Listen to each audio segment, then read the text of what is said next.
140 million climate refugees if we are not able to protect our seas well, if we are not able to protect the forest well.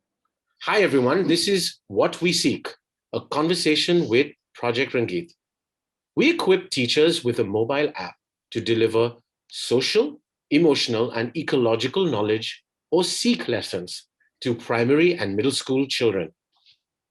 In these conversations, we aim to explore how we can help children in this changing world, managing self, emotions, and stress, coping with change, building resilience and gratitude, celebrating diversity in society instead of using our differences as weapons to tear us apart, and learning how each of us can protect our ecology and act on climate.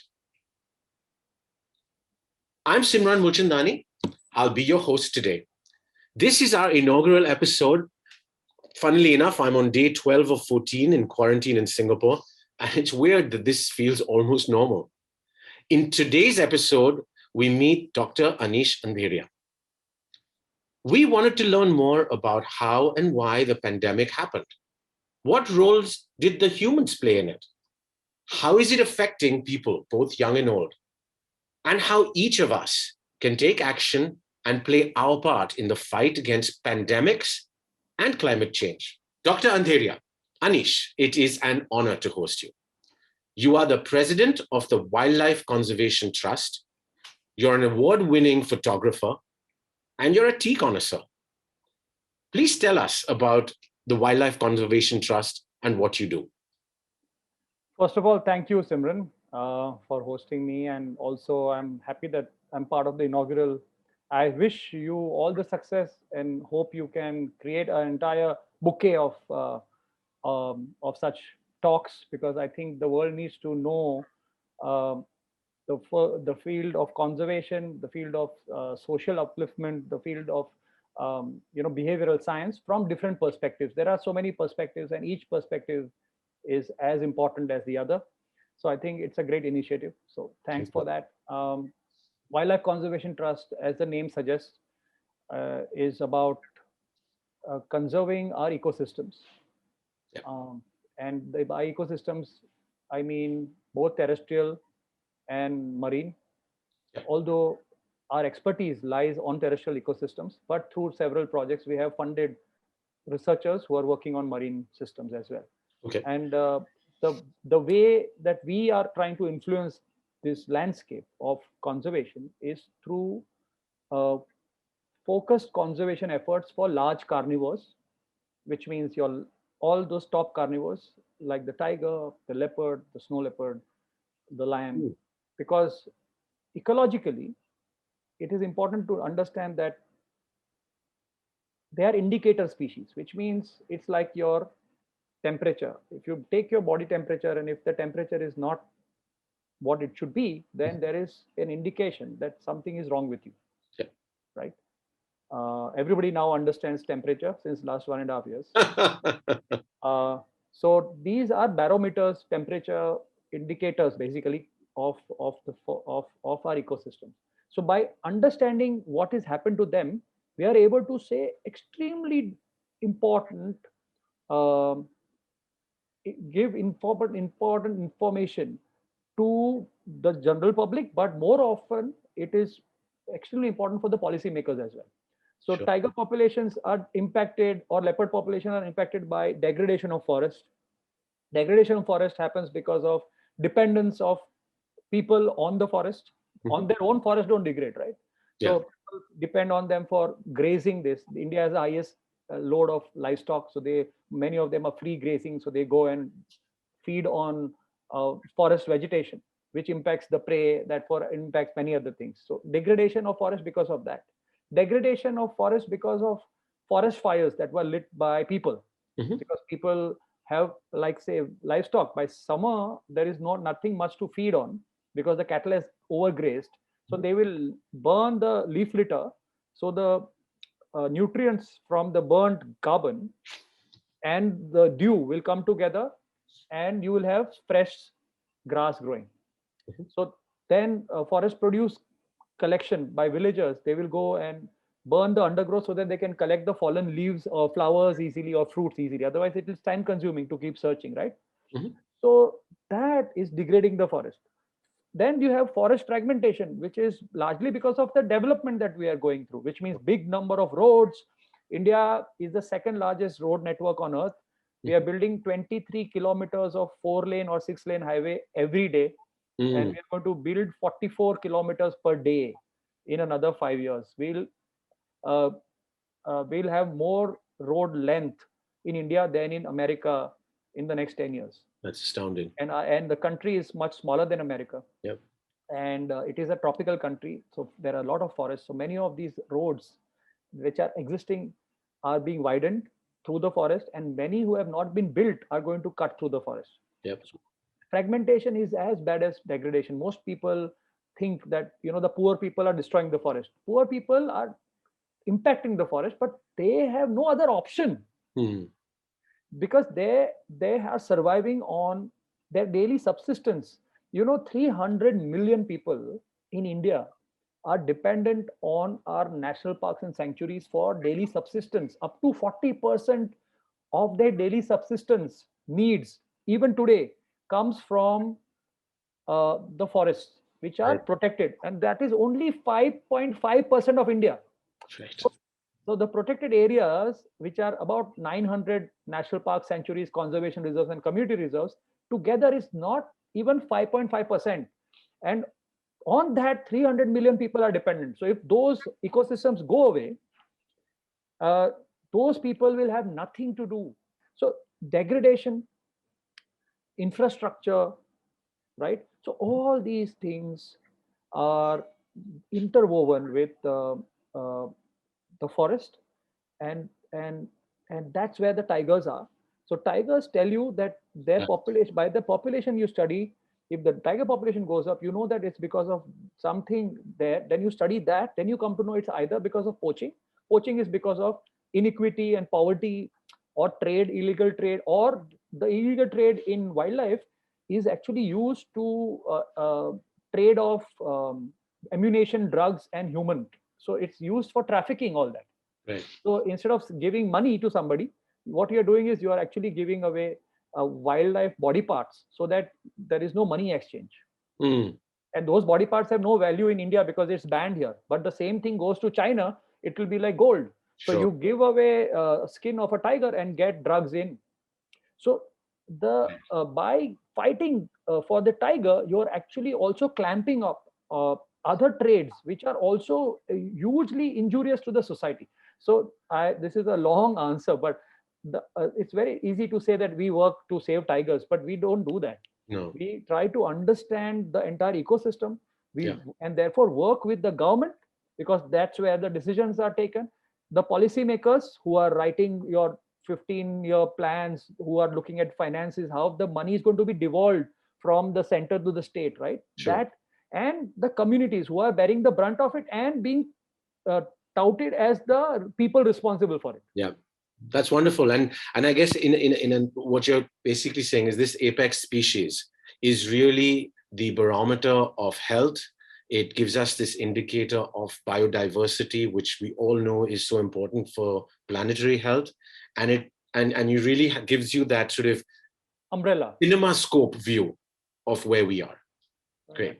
Thank you so much. That's wonderful.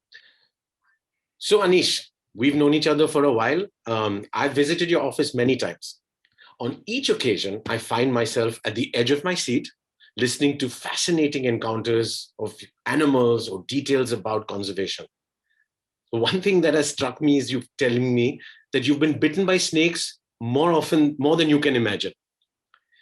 Tell me a little bit about becoming Anish, the conservationist, and what has affirmed your faith that you're in the right field, and why do you wake up every day excited to do what you do? Wow. Uh, see, I didn't become Anish. I was always Anish. What happened is I was fortunate that I knew exactly what Anish meant. And most of us are born with some passion. Most of us somehow get derailed because of distractions. Sometimes it's family, sometimes it's yourself, sometimes it's externalities. It could be Yeah. many reasons, right?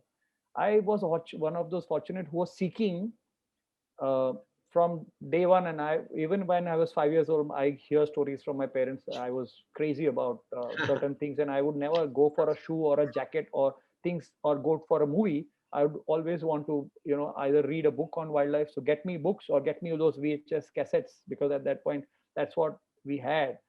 And so I was always interested, and I continued to seek, and I never gave myself any option. I Mm. said that this is what I love, and so I really don't know. I cannot put myself in a shoe of a person who who does something because the world wants her Mm. or him to do. So it's very difficult for me to explain. And so I do tell parents, I do tell youngsters that um, rather than investing energy and time on acquiring 50 different degrees, or Mm. also dancing, also playing the music, also giving exams, so that all these quiz competitions, all that, spend time in investigating your own mind. And if you are able to do that early in life, then by the time you reach a decision making position, or whenever you are in a place where you are out of the house, Mm. you are already knowing very clearly what you are, and therefore all the choices you make will be in line with what you like. So that is how, now that I look back, is how I think that's Anish Andheriya for you, where Mm. I will never do what I don't want to do. I will never do what I'm forced to do, but it is not right time to do. So I knew one thing, that I knew how to say a no very Mm. early in life. Mm. Okay. And because of my connection with nature, which was congenital, I think none of my family members were into any kind of conservation, but I was blessed that I had that connection, and I had a family who were shocked when they saw me rescuing snakes, when they saw me up on trees. I would go and visit family friends, and if they were on the first floor, I would climb from the pipe and go up rather than the steps. So if there was a door or a gated house, I would go up the gate or jump over the wall. This is how I was. You're a real life Mowgli from Rudyard Kipling. Yeah, I don't know. So now that for a mother to see somebody doing that, it's embarrassing, no?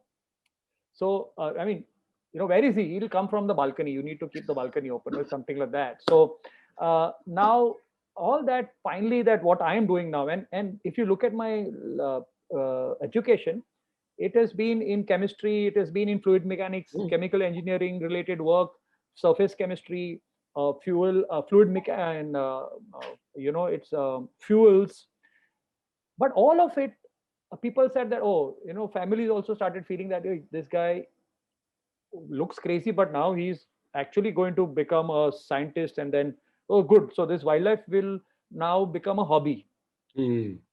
But while I did all that, all my research projects, even when I worked in the field in ICT, Institute of Chemical Technology, they were all to do with environment.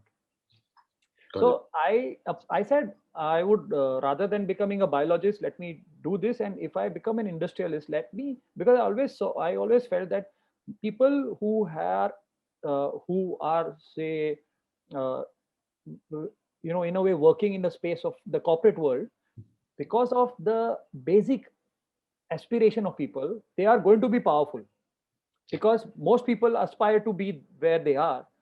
They have so much power with the government also, that by that, in that route, through that, I would be able to influence environment. Probably I will work on startups that are looking at sustainability.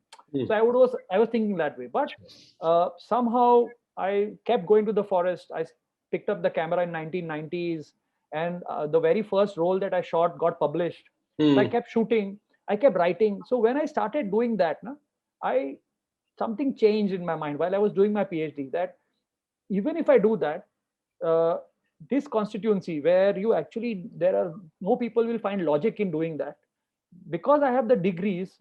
If I do it, I'll be able to be a great interface between the corporate world and the conservation world, because I am not going to now speak only from the heart. Because see, to say tigers are needed, and you need to throw people out from the forest so that tigers can live, because tigers have the right. that narrative is not going to work. Yeah. Tigers will live in this planet, on this planet, if they can help earn money to the people who are living alongside tigers. That's economic sense, right? You and I can, you are in Singapore, I'm in Bombay, we are safe. I can always pay, and my organization can always support tiger conservation Mhm. and say, and increase the population of tiger, which will eventually kill the cattle of a villager, Sure. and the poor people will suffer.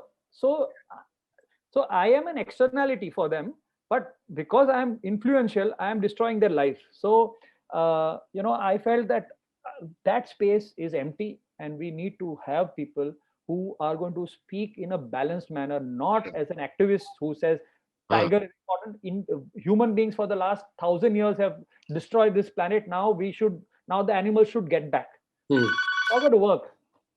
It's Yeah. not going to work that way, right? So that's the reason why I said, even if my education, and I would have got some a great job also, I thought, let me be here because I understand both sides, and I will be able to walk the tightrope, because I will not then come across as somebody who is an activist who is like a shooting star. I Yeah. can say Yeah. things and I may succeed because of whatever I do, but I will not last long. Yeah. So conservation therefore became a tool for me to speak the language of different constituencies, from Yeah. government to policymakers to corporate to the community to general public, educated people. So I think the role that I'm playing is that of a catalyst. Sure. So Sure. that's Anish Anderia. Yeah. But really inspiring for any of our young listeners out there to hear this, because you talk about, I can't understand doing something that doesn't make me happy, and I know that that doesn't come from a space of arrogance. It comes from a space of embracing life. And in fact, I heard this term just a couple of days ago, which I found so inspiring.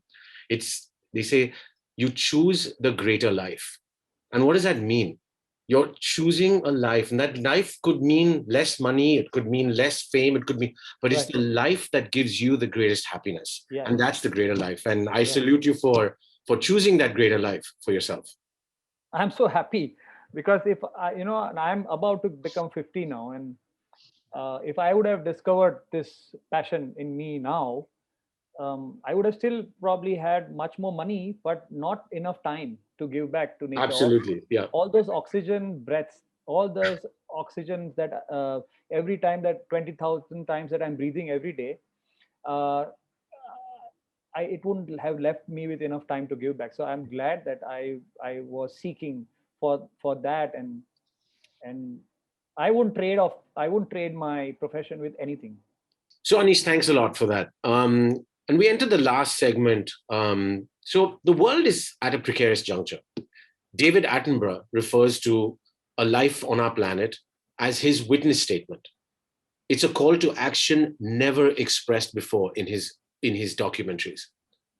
It is going to take a huge collective effort to move the needle. We've talked about this. What is your call to action, Anish, to the youth out there? How can everyone act on climate? Anish. Thanks, Simran. Some of it I have already mentioned. So Yeah. I just need to join the dots Yeah. and then bring and come to that final thing. Where first is look inside,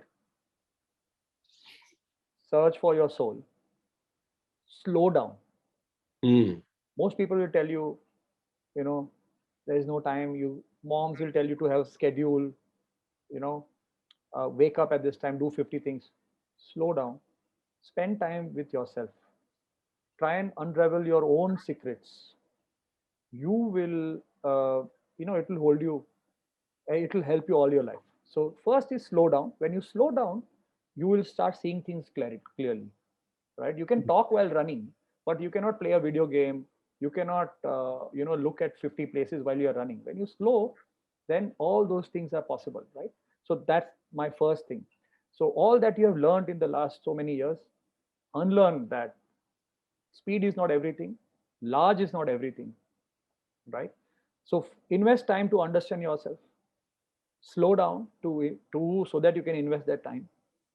Um, do whatever your heart wants. It doesn't have to be. conservation Mm, on the ground like that. mhm. You love architecture, you want to become an architect, become an architect. If you want to become a Right. civil engineer, become a civil engineer. If you Right. want to become a lawyer, become a lawyer. Hmm.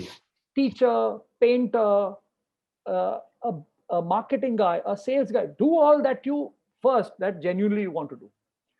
Once you do what you are passionate about, you are automatically much more relaxed than most people. Mm. Then you will be able to allocate your time based on how much money you want for yourself, how much time you have. So you will be able to allocate your time to start influencing the environment in a positive way. That is one way where you say, I will spend 10 days, a month, 2 days a week doing something. That's your voluntary work that you can do.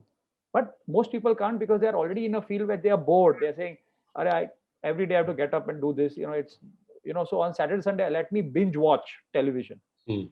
I want to pamper myself. Let me go for just half an hour or maybe half a day. I just want to sleep So those things will go away from your life.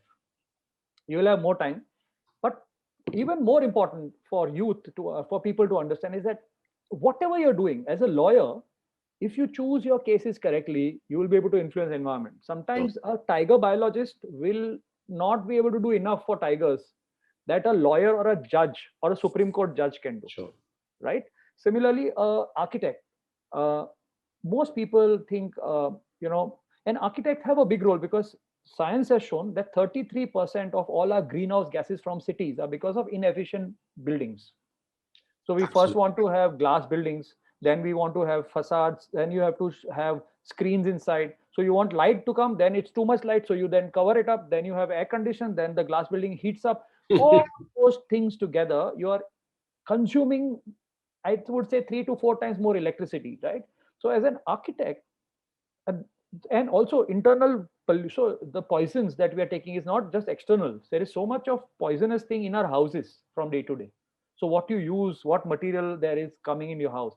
So for an architect, for instance, you are having a big project, and then you have seen somewhere in London or somewhere in America huge lawns, Yeah. and you will say, okay, you will have a foreground where you will have lawns, then you have, that lawns are in a tropical country is a crime because Mm. you will need water to Water. maintain them.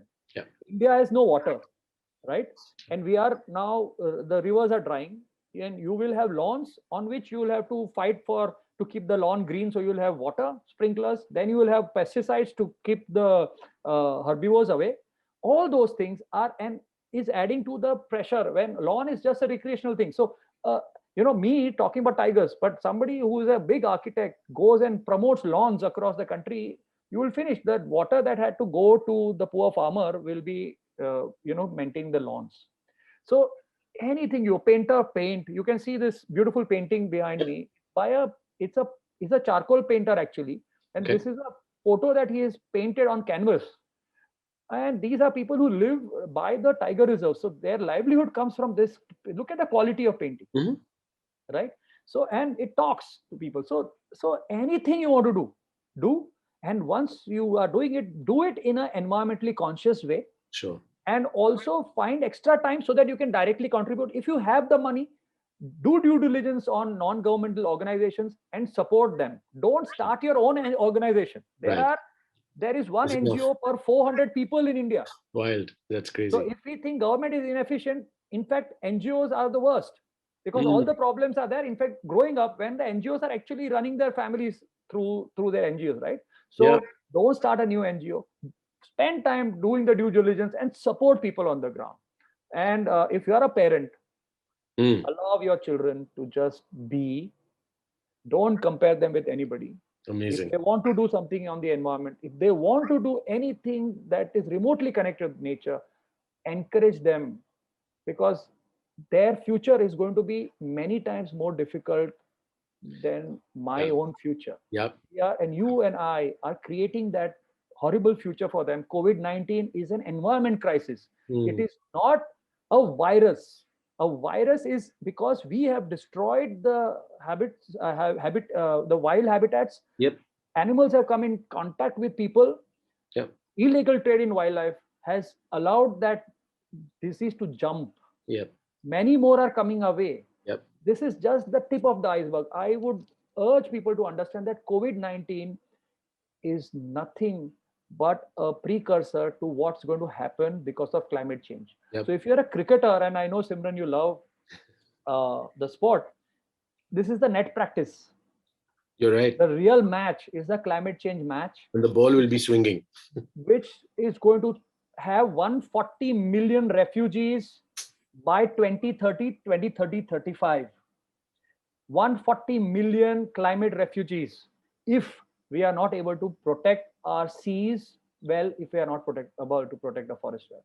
Yeah. So that's my message. I wanted to be positive, Yeah. but I don't want to fool the next generation. Sure. So I feel, and I think that the baton is in their hands, and unless they are passionate, they will not be able to fight it, because 9 to 5 jobs are not going to be enough.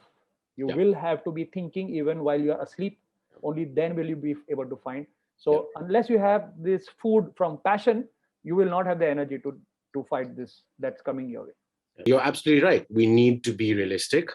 And what I took away from your the last segment was everything is interconnected, right? So do what you do it well, but keep the environment, keep the planet, keep biodiversity in your mind. Everything's connected. And remember that that future is in our hands, and we need to take it in our hands with a positive way. There is a way out.